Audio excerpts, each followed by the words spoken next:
Today, we're diving into a topic that's absolutely crucial for the success of any sales team: preventing head trash. Preventing head trash from creeping into the minds of our salespeople. Let's talk a little bit about that. Head trash. Head trash. What is it? Those negative thoughts, those doubts, those distractions that are created by the evil forces that mess with the heads and the motivations and the morale of your sales team members. It can derail even the most talented sales professionals. And as sales managers, it's our job to be absolutely diligent and proactive in safeguarding our team's mindsets and attitude. In sales, as you well know, a positive, focused mind isn't just a nice to have, it's an absolute necessity. And our team, your team's success hinges on the ability to stay motivated, confident, undistracted by those evil external forces that may try to sap that energy and enthusiasm. And in today's competitive market, in many ways, it's competitive for finding great talent to work on your sales team. It's competitive against the people who are fighting against you to grab the wallet of your customers to get in the doors and make those appointments. We just can't afford to let anything or anyone diminish our team's drive and determination. And whether it's internal conflicts, interdepartmental frictions, or even personal issues, it's your responsibility, our responsibility to recognize it and address these challenges head on. It's up to us to create an environment where salespeople can thrive, free of any unnecessary distractions, negativity, or head trash. So let's dig into this tactic and explore some common signs. First of all, if you've got these, you've got head trash. These are the signs that are going to indicate to you your sales team is struggling with this head trash dilemma. And then I'm going to move on. We're going to give you some action steps, some vital behaviors, some best practice, some actionable strategies to combat this head trash. Just please always keep in mind, even your own voice, your tone, your aggressiveness, your body language, your responses to things can very easily set a salesperson off track, undermining what you want them to achieve, which is undermining your own success. So stay in control of yourself as well. You control their attitudes, which is obviously pivotal to their success. And it's up to all us leaders to protect and nurture that. What are some signs, you may ask? Let's talk about those signs. Very common: lack of motivation and energy, especially if that motivation and energy was at a higher level sometime in the not too distant past. If you notice that you got a sales team member that's dragging their feet, showing less enthusiasm, coming in later, maybe not as engaged as they were, excited or socially as engaging as they used to be, that's somebody that's generally disengaged. And when you've got a disengaged salesperson, you've got an anchor on your team. And it's not always their fault. They're just being humans. And in today's world, you can't just ask them to brush it off, rub some dirt on it, and get back in the game. It doesn't work that way. Another sign is inconsistent performance. If you see somebody all of a sudden that's taking a dip in performance, or they have very erratic results, that's going to indicate that salesperson's mind is preoccupied. Something is creating negative thoughts or external distractions. It may be something at home. You still are going to have to deal with that. They're undermining themselves. They're hurting you. They're hurting the company's sales. Another sign is increased absenteeism, if you're seeing that. Someone who was pretty darn reliable not too long ago is all of a sudden not as reliable. They've got more sick days or unexplained absences, or they're coming back late from lunch or trying to get home early more often. That's a red flag. You know it. And sometimes we're fighting the wrong thing on that. We're mad at the person or we're frustrated with the person and it's all about them. Whereas a leader, we've got to step back and wonder how we could have affected that or what is the root cause of this sudden absenteeism? Is it something you've done? Is it something accounting has done? Is it something that your boss has done? Is it something someone else on the team has done? Maybe you made a tough decision around a commission split or something like that. Maybe you asked them to do something that affected their family life and their spouse got upset with them. And they're blaming you and you're blaming them. And that is a total impasse. You got to embrace that. It's your job, your role to dig yourself out of it. All of a sudden, you've got somebody that has a negative attitude, someone that shifted from a positive can do attitude to a lot of negativity. They complain more. They've got a can't do mentality. This pessimism has creeped into their approach to their job. Another sign. Another, when you look at someone who has a resistance to change, most salespeople are fairly optimistic. They love change. They love variety. Most salespeople are high eyes on the DISC assessment, and they love to do different things all the time. They love to do things differently, often to a fault, because it's also hard for them to stay focused on some of the administrative details like CRM entries. But if all of a sudden they become a lot more difficult to move on change, or they become more resistant and skeptical about things, they're dealing with some underlying doubts and fears, head trash. If all of a sudden you see somebody that is lacking initiative where they used to have initiative, that's a problem. People who all of a sudden are going home at 5 o'clock when they used to be more than willing to stay till 6 or 7 or come in on the weekends or go that extra mile regularly. That person's bogged down with negative thoughts. Now, I'm going to touch on some of the components of what creates those symptoms. These symptoms that you're seeing, that is a direct result from some input, some issue that's happened. So let's talk about how we can address. More importantly, I'm all about fire prevention, not firefighting. I'm not going to share information with you during this that is going to be a lot of band-aids. It's going to be root cause analysis and how do I prevent it? Sometimes it's too late. Sometimes you're not in control. Someone else has created it. But we'll talk about that too. I had a very recent example just 2 days ago where a sales manager all of a sudden had 2 or 3 salespeople. One described as, I was so mad I was blacked out. And it was all I could think about for 2 or 3 days. And this was a top performer because of what one person said to them. They felt attacked. They felt demoralized. They felt disrespected. And so this sales manager and I had a discussion around a lot of these things we're about to go through. Now, first and foremost, you've got to be a person that they come to when they've got a problem and they've got a disagreement, they've got a concern, or even if they've got something happening at home, they've got a problem.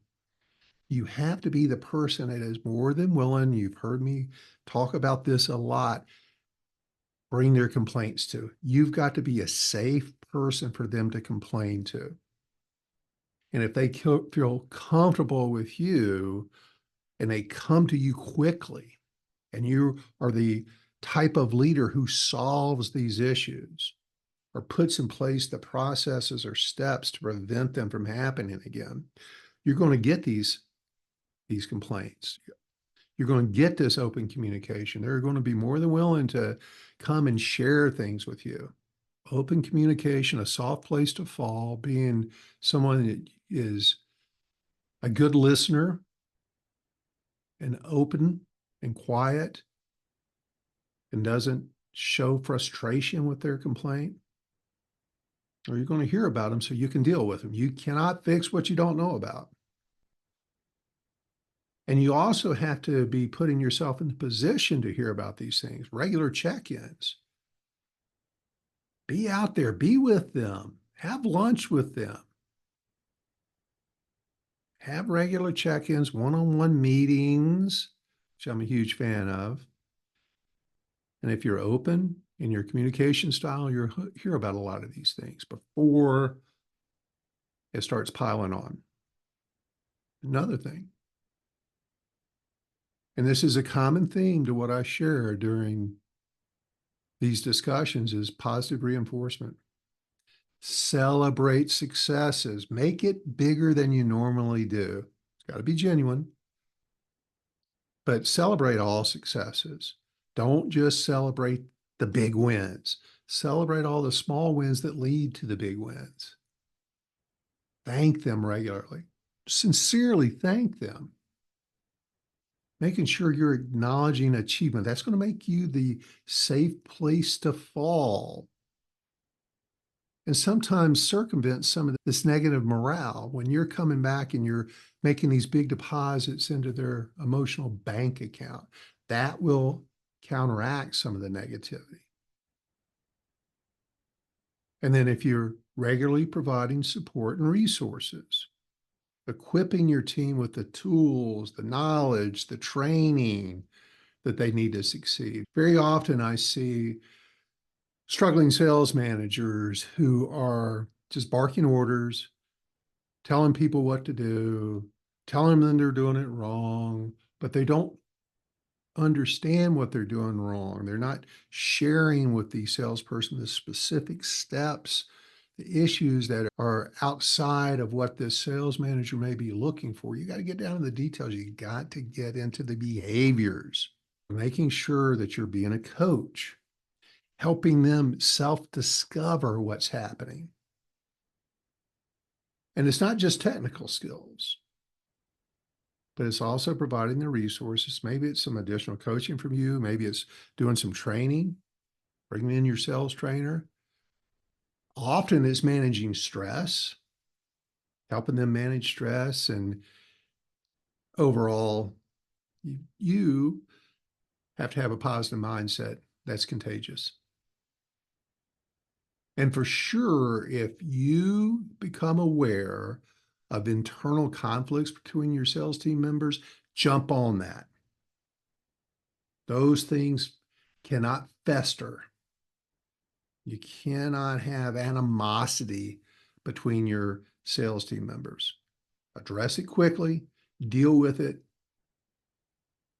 It's not always a win-win. Often negotiations in these kind of situations are going to end up with a win-lose, but you got to do it in a way where everybody feels like they're getting something out of it. But the most important thing is speed. Deal with it as quickly as possible. And you are the person they feed on for their attitude, their positivity, their can-do spirit. So you must lead by example. Your attitude sets the tone. You don't get to have bad days. You can have a moment, but make sure you hide that moment. Also, be careful about making sure you're empathetic, not sympathetic. Please don't join them in their misery and agree with it. Don't dive into the cesspool of negativity with them. Stay positive. Stay above all that. Help them critically think their way out of negative situations. This builds resilience. And when you're a resilient individual, your team will follow suit. And the more you're supportive and create a supportive culture where you're encouraging teamwork, I've spoken about in the past, collaboration, mutual support. They know that they've got a partner sitting next to them that's willing to pitch in and help out, offer their advice, which we've talked about previously. When you've created a team, a culture with your sales team that's mutually supportive, that culture is powerful. It's a powerful antidote to head trash. Sometimes they fix this amongst themselves so that you don't ever have to deal with it. Then you've done your prevention work and you don't have to deal with it if you do the work in the beginning to create this positive team culture. Moving on to some more best practices, just let's keep in mind your crucial role in standing up for your sales team. You've got to act as a protective barrier against any negative influences. And those negative influences could be coming from a client, could be coming from a prospect. Often it's coming from other departments. And so it's absolutely imperative that as a sales manager, and I always felt like I was pretty good at this, you've got to filter any unnecessary distractions out or prevent them from ever coming. Shield them. You've got to be the force field to prevent your team from being influenced or undermined from negative forces so that they can keep their focus and high morale. Byproduct of that is when they see you advocating for them, you're standing up, you're taking care of things, you're fighting for them, you're addressing any issues head on and honestly and with vigor, you're preventing disruptions. And let's just talk about that for a minute. Because it's likely you've seen this or have this happening with you. I mentioned a couple days ago, two things were affecting a sales team from different sources. And during my coaching session with a sales manager, we talked through these issues. Issue one, which is super common, I've seen this many times. Accounting needed one extra step, a couple more things done when they're entering an order. Went to the sales team, not the sales manager, to implement this. And then when these things weren't fully implemented, accounting was complaining to the salespeople who weren't doing it, not complaining to the sales manager. See, that's where your buffer comes in. You've got to create a single point of contact for your sales team. Information and direction changes need to flow through you, because here was the real issue. Not only had accounting asked for an extra step or two, which slowed the sales team down, the shipping department had also asked for just a week or two prior, an extra step or two. Now things are starting to compound. Both cases, the sales manager was one of the last to know all about this. And he only heard about it after things had started popping off. He didn't even know these things had been asked about,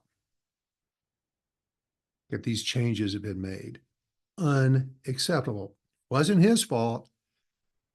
He didn't know about it. But it is his fault that he didn't have the audacity to make sure that nobody talks to my team unless you talk to me first. Now, some people can take that as being a little brutal, a little too aggressive. So you tailor that to however it's going to fit your personality, your culture within your organization. But for sure, there's a single point of contact when dealing with your and addressing your sales team, and that's you. I said it before, I'm going to say it again. You cannot manage any other team in an organization like a sales team. Sales teams have to be managed differently. It's a specialized leadership approach. Nobody else in the company is paid by commission. Nobody else in the company has competition fighting to take their customers away or prevent them from selling something all day. and nobody else in the company is facing resistance and negativity, the no's, the not answering the phone, people not responding to them, rejection, rejection, rejection all day, every day. I'll bring that up again because that creates head trash. So you've got all these things brewing all the time, especially the rejection. And then you got accounting coming, you got shipping coming, and they're beep, beep, beep, beep, beeping. You got to do this, you got to do that. You're not doing this right.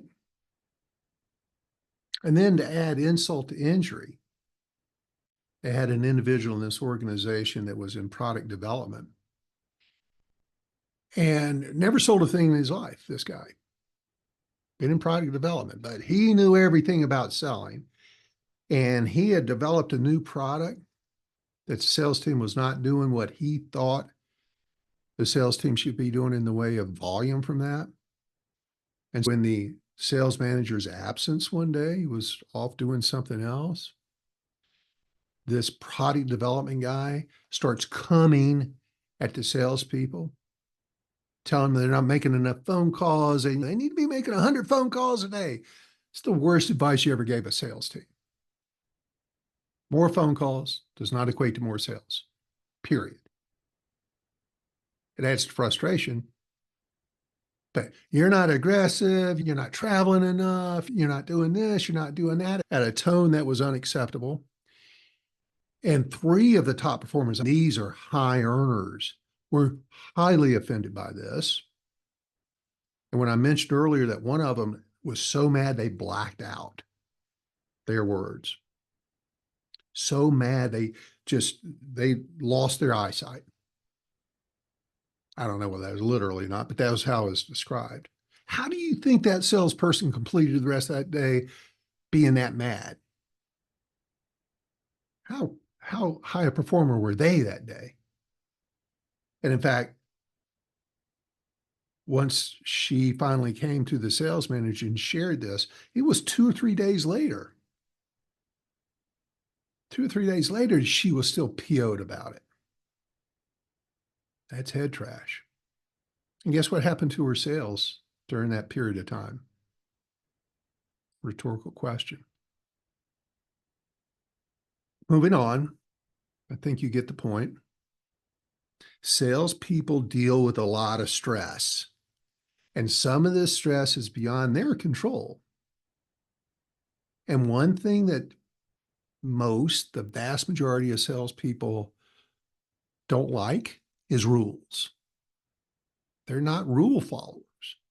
They like flexibility. They like variety. They like to be independent, make independent decisions, do things their way. But other departments in an organization sometimes have very strict rules, and they're trying to enforce these rules. Operations, accounting again. And if that's left unchecked, that will absolutely lead to negative thoughts that affect their performance, even as minor as some of these interactions may be, but that's head trash, y'all. And if you're a sales manager or a business owner that has a sales team and you're managing them, as a sales manager or sales leader, you've got to create a workplace environment that supports and fosters your team's mental and emotional well-being. So about today, and I'm about to share some practical ways they will help your salespeople manage their head trash and maintain a primarily positive attitude. No, we're not going to be nirvana. We're not going to be floating around like everything's hunky-dory all the time. We're going to have moments. You got to minimize those moments, not have a goal to eliminate them altogether. We're going to go through. So far, what I wanted to make sure we spent time on was you to understand what head trash was, how important it was for you to address this issue, this whole concept, the importance and the knowledge of how negatively it influences your sales team, And just one thing alone, let me tell you, will be a huge benefactor to you. And that's just having very open communication, safe communication. Be in a place that people feel comfortable and willing to come and share ideas, thoughts, frustrations. I'd rather they be complaining to me than each other, going home and complaining to their spouse or significant other, their roommate. And all of this, as we're about to go through, is going to promote a more solution-oriented mindset with some strategies to help things along to prevent this. And always keep in mind, thing number two, not only be a safe place to fall, an open door, a place that, or a person that people are willing to come and talk to and share things with you, but also what leads to that very often is celebrating successes, positive recognition, a work environment that prioritize their mental and emotional well-being. We do not spend enough time concerned with that aspect of sales success. So stay ahead of distractions, prevent any negative influences coming their way, be very perceptive about what's happening with your sales team members' moods and attitudes. Catch it early. It won't fix itself. You've got to go deal with it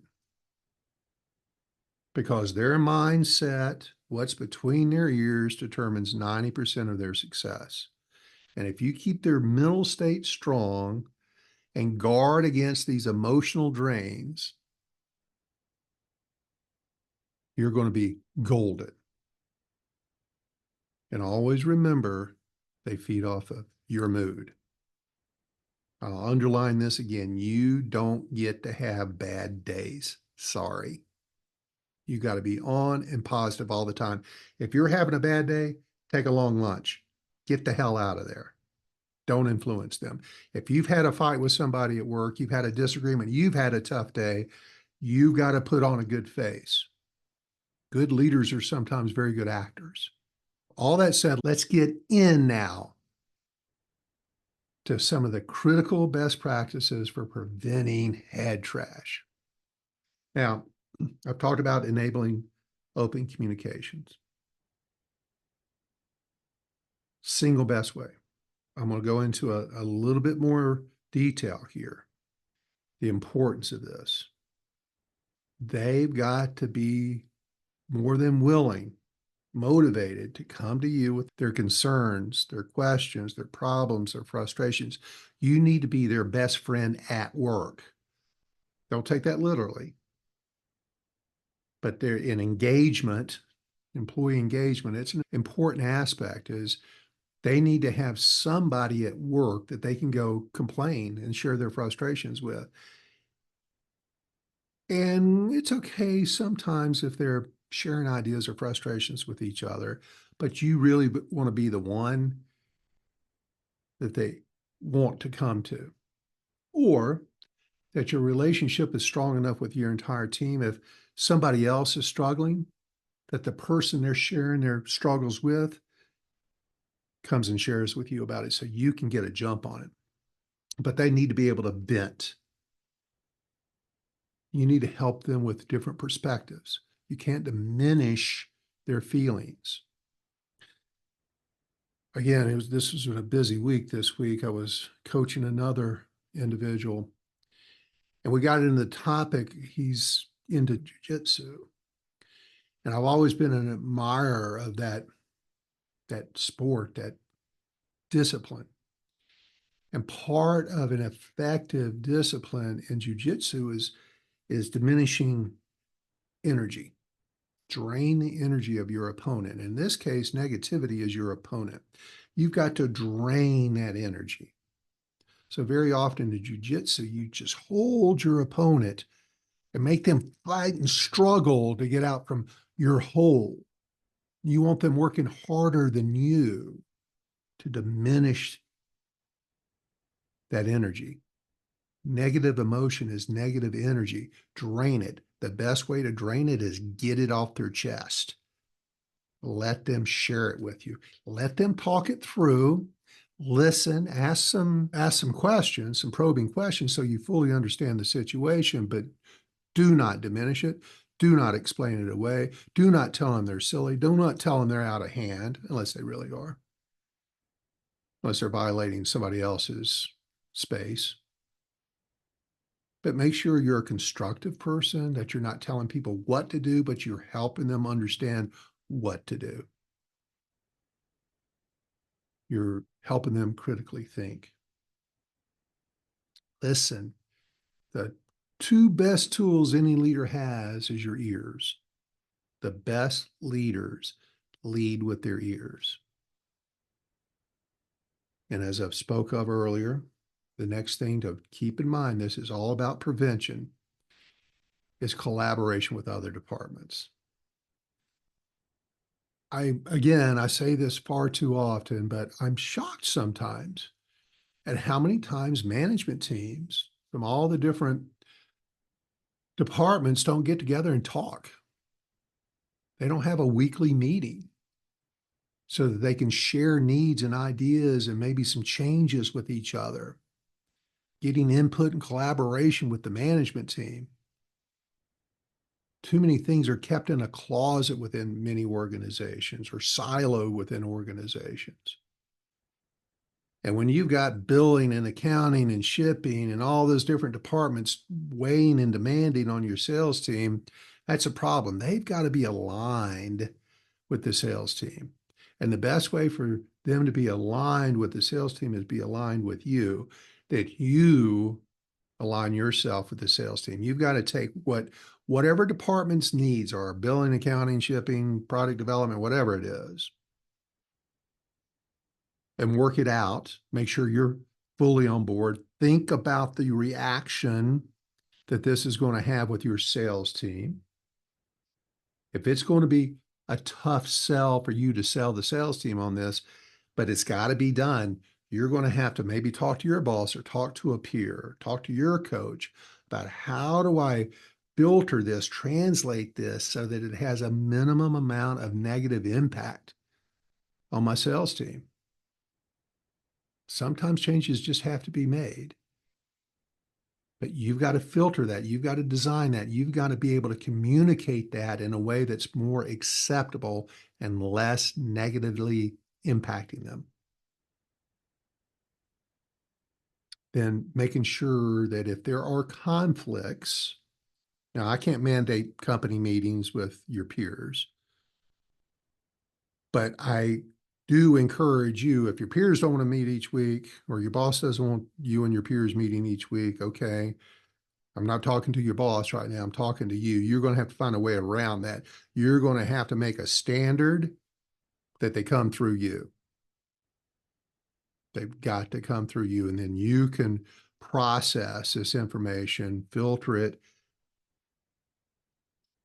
or making sure very often that what their concern is or whatever their change is, that it really does make a difference. You may have been around there longer, knowing that maybe that what this newbie wants to do to get a notch in their belt, a big win, has been tried before and it fails. Sometimes people don't think about the consequences of their decisions, but you're the one that has to deal with the consequences. Make sure you're the single point of contact. Another thing too, 100% true. Never, ever seen a sales team that this doesn't come up on. They get a bad reputation for disregarding rules and operating outside of established processes. And certainly that's frustrating for other departments. Yes. But to avoid this situation, it's you. It's essential for you to make sure that your sales team understands their boundaries and adheres to them. Know where their line is. Sales teams like to know where their box is. Great salespeople like to walk right up to the edge of that box, but they've got to know not to step over it. They've got to be able to stay in their place. They cannot be blatantly breaking rules all the time. Very often, they get frustrated when they break rules because they don't understand why we have the rule. It seems silly to them. I can tell you there's been times that I've taken the opportunity in these situations just to explain the why behind it. When somebody's really resistant to this, following this rule, I tell them the why and I'll just immediately, oh, I never thought about it like that. Because we're humans. And in our humanity, we create perceptions and biases, and we don't always think about everything that goes into a rule. They need to also understand that by breaking that rule, overstepping their bounds, how that impacts somebody else's job performance. They often don't understand what happens downstream when they make that independent decision to not follow the process. Not everything can be an exception. This is working both ways, right? They're knowing that they're going to be walking right up to that line, sometimes stepping over the line. You've got to deal with that, but in a positive way. And that positive way is to help them understand why they can't do that. Don't jump down their throats on it unless they just become blatant. They're ignoring you now. That's no good. But making sure that you, as the figurehead, as the leader of the sales team, you're collaborating with other departments. And if there's conflicts going on, you resolve it. Salespeople cannot create their own rules. They don't get to have their own procedures as much as they'd like to. The important part is you be the Wikipedia of the whys. They need to understand, comprehend, appreciate the mutually beneficial relationship between sales and whatever other department and the impact that their independent decision-making may be having on them. And here's some other supporting guidelines. This is head trash that happens way too regularly, but it's almost unpreventable. But what you can do is when a customer cancels an order, that you're ready to deal with that. You're ready to help that salesperson pick themselves up. You get back in the game positively. Or client complaints, or an issue with shipping, or a misship, or the quality of a product. Difficult situations outside of the salesperson's control will absolutely lead to head trash, especially if it affects their commission. And as a sales manager, offering this support, being their guider, you've got to help them navigate these complex situations, whether it's emotional support, maybe it is a operational support, process support, but they're going to, again, feed off of you. You cannot become sympathetic to their frustration. You have to be empathetic. Yeah, you got to understand that, but you can't get down in the negativity dirt, the mud with them. If you do it, you're just telling them it's okay to do it. Train them on how to handle these difficult customers, train them on how to deal with the negativity when somebody cancels an order or an order goes out wrong, how we're going to deal with that. And if it's happening too frequently, it's your job to go work with whoever's creating a frequent issues that costing salespeople commissions, get it fixed. But one of the key components of that, the best practice of that is I've got to be managing by walking around. I've got to be managing all the time, talking to my sales team. I've got to be regularly and always be engaged with them. You don't want these things to get hidden from you. Well, I tell them they never do anything about it. You don't want to be that person. You want to be the person when they say they got a problem, you go marching off and make sure it gets fixed. That's the sales manager you want to be. That bolsters their confidence. That displays the support you have for them. You've got their back. And that's going to create their job satisfaction, their motivation. And then this is another thing that's pretty common in the sales world is they get upset. They go to generalities a lot, broad generalities. I've seen this a million times, and all they want to talk about is the problem. They don't want to be involved with the solution, or they don't come to us with solutions. Quick story. I had the biggest volume car dealership in the country was part of a group of stores that I led at one point. And I think it was over 200 salespeople. And in fact, I know it was over 200 salespeople.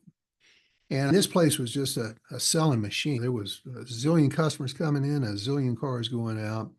And all of a sudden, there was an issue with cars being prepped in a timely manner so that the salesperson could deliver that car and get back on the floor and start selling more cars. And sales managers really weren't dealing with it, but and not to the level they should have been.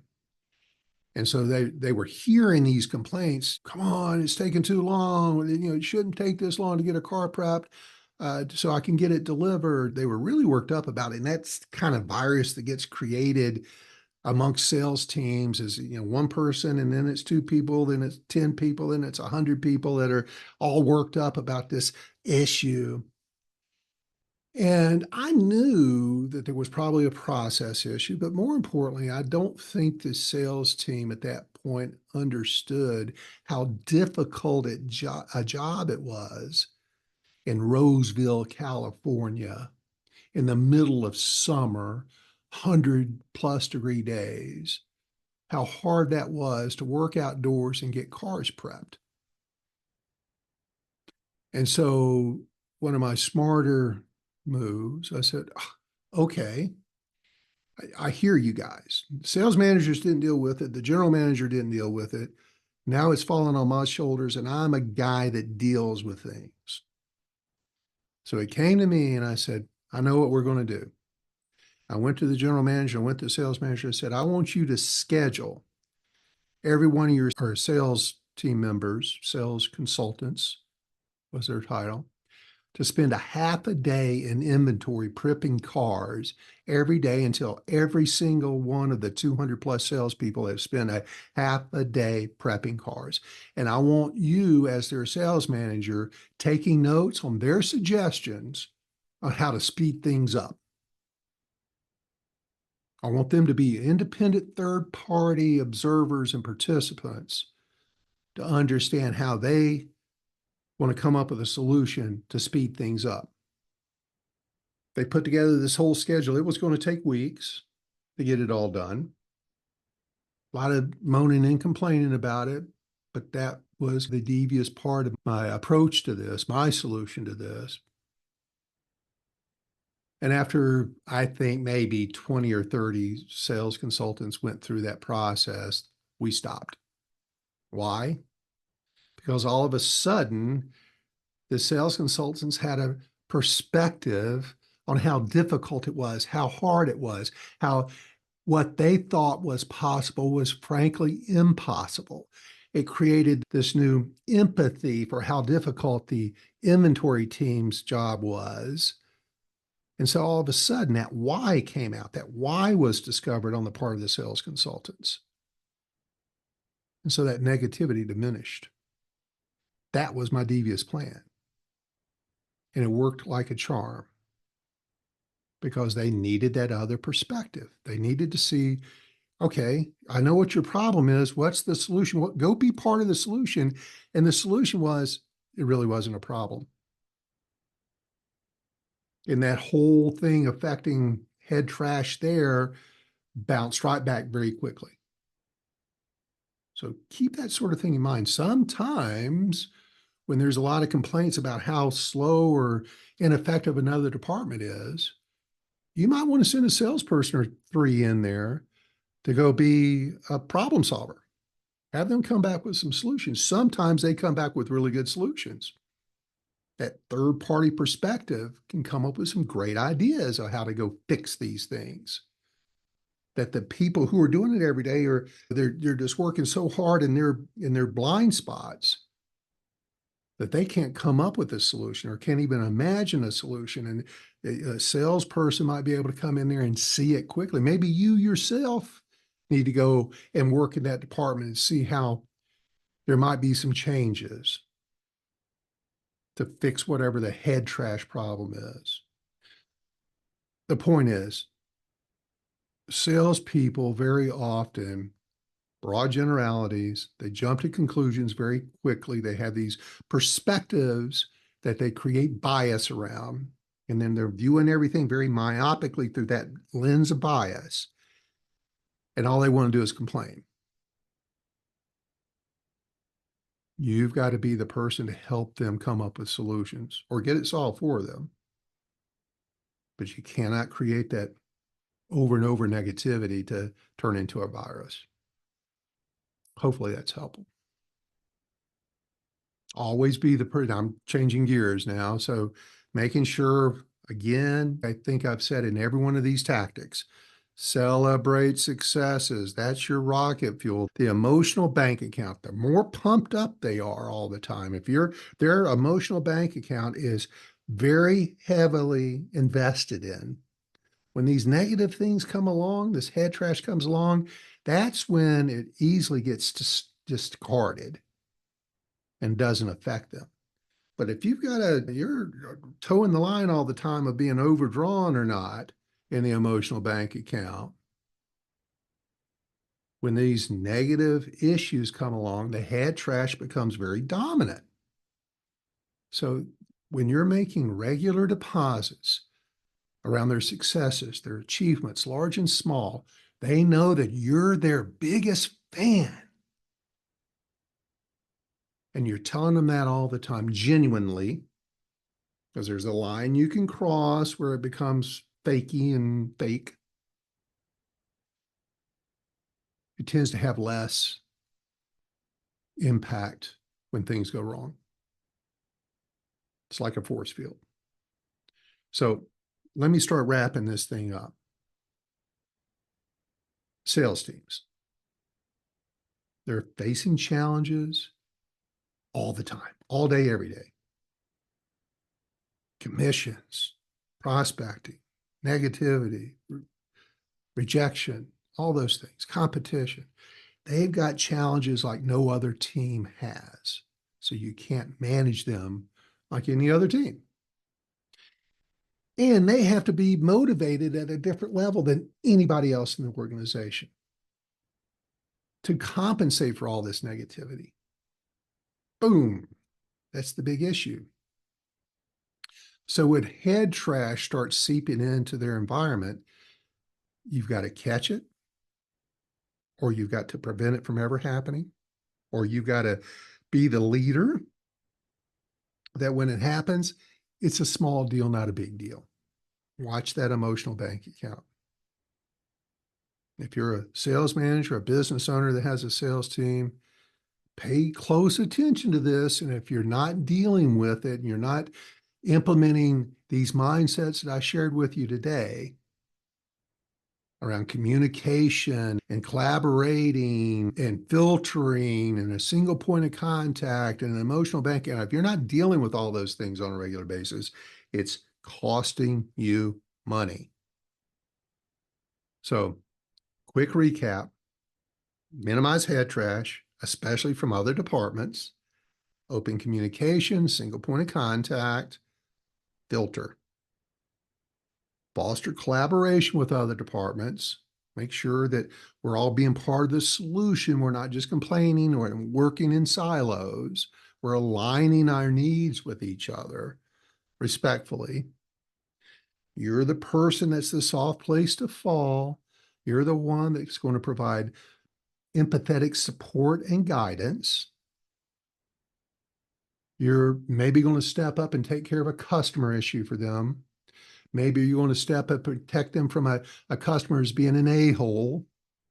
Maybe you can go turn a cancellation around into a renewal. Maybe you can get something back on track. Go be their best supporter and their biggest fan. making sure your sales team has essential tools, the knowledge, what they need to be successful. Let them have their way. Be proactive in dealing with issues. And with all that, you're going to be able to cultivate more resilience. You'll create a more solutions-oriented mindset with everyone. You're going to be promoting positivity all the time. Proactive problem solver. And getting things done, making sure they know what's expected of them, how they're going to get it done, when they're going to get it done, and help them along the way. I've covered a lot today. Really important topic, one that has costed many sales team way more than it should. Take these ideas, take these mindsets, put them to work, and enjoy the benefit you'll gain from that. Thanks for listening.